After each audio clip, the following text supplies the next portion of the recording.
mga ka-travelers, ipakita ko sa inyo yung mga obstruction. Yung sa gilid ng yung sa obstruction sa nakalagay sa gilid ng barko. Ito yung mga ka-travelers. Pinapasan nila araw-araw mga ka-travelers, mga 20 to 30 kilos to 40 kilos. Ganun ang siguro mga 30 kilos mga ka-travelers, 30 to 15. Yung over up nila mga ka-travelers. Ito yung pinakamahirap din kasi i-over up mo yung 15 kilos or 20, tapos may mag-welding sa baba, may mag-welding sa gilid mo. Yun lang napakahirap mga ka-travelers. Tingnan natin mga ka-travelers.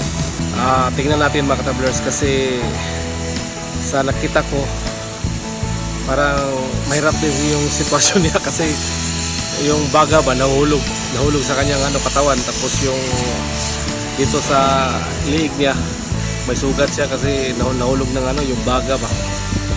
Sabi ko sa kanya magbubul ka, sabi niya okay daw yung wala lang bubul kasi para mas mabilis daw, sabi niya. So wala tayong magawa, no? So yun ang ipakita ko sa inyo mga ka-travelers. Ito yung over up na yung mga obstruction ng mga travelers na galing to sa napakabigat na bakal mga travelers. Mano-mano mga travelers, tingnan natin.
Subscribe kayo, please mag-subscribe kayo sa Chan Traveler. So yun lang.